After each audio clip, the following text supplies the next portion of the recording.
ఎన్నో సంక్షేమ పథకాలు ఇస్తున్నావనే ఒక రాష్ట్రంలో, ఎంతో అభివృద్ధి చేస్తున్నావు అనుకునే ఒక రాష్ట్రంలో కొన్ని వేలాది మంది అన్నలు తమ్ముళ్ళు కన్నీళ్లతో నిలబడ్డారు. కారణం పెన్షన్లు. వాళ్ళకున్న ఒకే ఒక జీవనోపాధి సడన్గా వాళ్ళందరికీ ఆ పెన్షన్లు తీసేసింది ఆంధ్రప్రదేశ్ ప్రభుత్వం. ఆంధ్రప్రదేశ్లో దాదాపు 80,000 మంది దాకా ఫిజికల్లీ ఏబుల్డ్ పీపుల్, వాళ్ళందరి పెన్షన్ని ఆంధ్రప్రదేశ్ గవర్నమెంట్ తీసేసింది.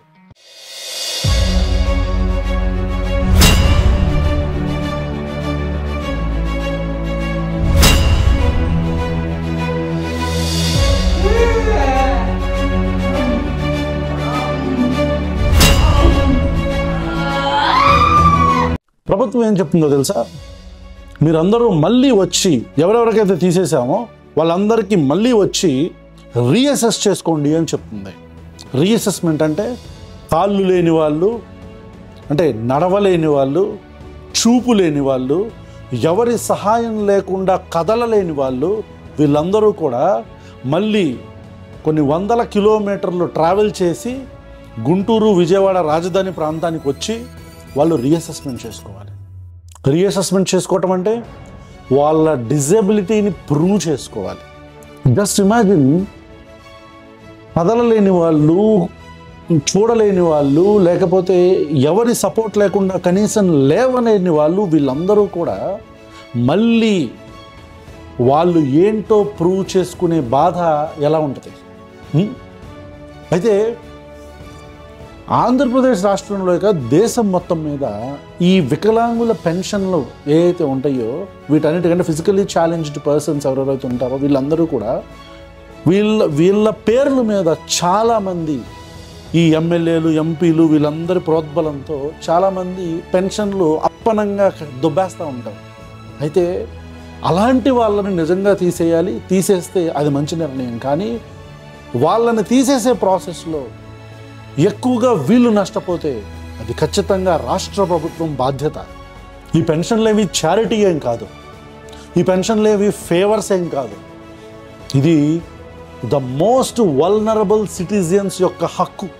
చాలామందికి 3,000 రూపాయలు, 3,000 రూపాయలకి ఎందుకు ఇంత గొడవ అనుకుంటారు. కానీ కొన్ని వేల మందికి ఈ 3,000 రూపాయలే వాళ్ళకి వైద్యం, ఈ 3,000 రూపాయలే వాళ్ళకి మెడిసిన్స్, ఈ 3,000 రూపాయలే వాళ్ళకి కాస్త భోజనం, అండ్ ఈ 3,000 రూపాయలే డిగ్నిటీతో సర్వైవ్ అవ్వటానికి, గౌరవంగా బ్రతకటానికి వాళ్ళకి సరిపడే మొత్తం.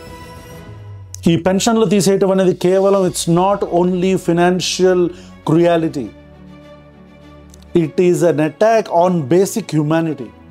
మనందరం కూడా కొన్ని 100 కోట్ల రూపాయలు పబ్లిక్ మీటింగులకి, విగ్రహాలు కట్టడానికి, పెద్ద పెద్ద సభలకి ఖర్చు పెట్టడం వింటూ ఉంటాం.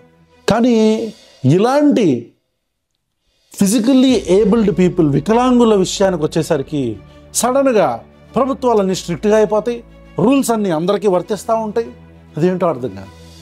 అసలు ఈ రాజ్యం కూడా ఎప్పుడు బలహీనుడినే ఎందుకు టెస్ట్ చేస్తూ ఉంటుంది, బలవంతుడిని ఎందుకు చేయదు? Why the state will only check the weakest, why not the strongest? కొన్ని వేల కోట్ల రూపాయలు కార్పొరేట్ కంపెనీలకి అప్పనంగా కట్టబెట్టి, ఆ కట్టబెట్టిన డబ్బుల్ని వేవర్ల కింద తీసేస్తుంటే వాటి మీద రీఅసెస్మెంట్లు ఉండవు. కానీ ఒక పేద ముసలివాడు పెన్షన్ తీసుకోవడానికి వెళ్ళాలంటే ఆధార్ మిస్ మ్యాచ్లు వచ్చేస్తాయి, బయోమెట్రిక్ ఇష్యూస్ వచ్చేస్తాయి, టెక్నికల్ ఎర్రర్స్ వచ్చేస్తాయి. ఇవన్నీ కూడా ఎక్స్క్యూజెస్ కింద వాడి పెన్షన్ రాదు. ఒకసారి మనం ఊహించుకోగలమా? జస్ట్ ఇమాజిన్, ఒక 70 సంవత్సరాల ముసలావిడ, ఒక 70 సంవత్సరాల చూపు లేని ఒక ముసలావిడ ఇంటింటికి తిరుగుతూ తను గుడ్డిదాన్ని, నాకు కళ్ళు లేవు, తనకు చూపు లేదు అని ప్రూవ్ చేసుకోవాలి అంటే ఎలా ఉంటుంది? ఒకసారి ఊహించుకోండి.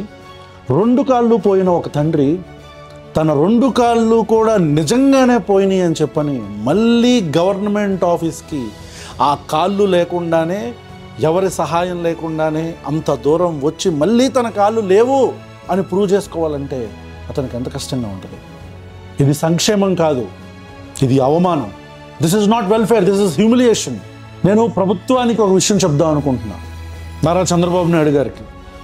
సార్, ఒక సొసైటీ యొక్క కొలమానం బలహీనులని ఆ సొసైటీ ఎట్లా ట్రీట్ చేస్తుంది అనే దాని మీద ఆధారపడి ఉంటుంది. ఈరోజు ఆంధ్రప్రదేశ్ ఆ టెస్ట్ని ఫెయిల్ అవుతుంది. రీఅసెస్మెంట్ చేయొచ్చు ఒక కంపాషన్తో.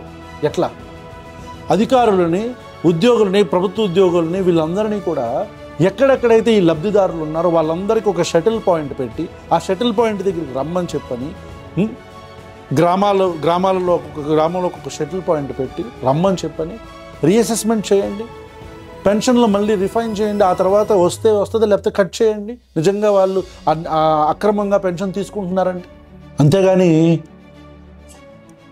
ఒక్కసారిగా ముప్పేటగా అంటే మొత్తం 80,000 మందికి, దాదాపు 80,000 మందికి పెన్షన్లు ఒకేసారి మూకుమ్మడిగా తీసేయటం అనేది దిస్ ఇస్ క్రూయాలిటీ.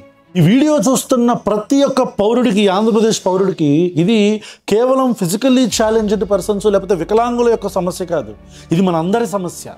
ఎందుకంటే ఒకవేళ if we are ignoring the weakest today, ఈరోజు బలహీనుడిని మనం మర్చిపోతే, మనం ఇగ్నోర్ చేస్తే, రేపొద్దున ఆ వంతు నీది నాది అవుతుంది. Raise our voice, let us stand with those brothers and sisters who have lost their pensions. ఆ అన్నలకి, ఆ అక్కలకి, ఆ చెల్లెళ్ళకి, ఆ తమ్ముళ్ళకి మనం నిలబడాలి. వాళ్ళ హక్కు మన బాధ్యత. నేను ఇందాక చెప్పినట్టుగా dignity is not a favour, it is a right.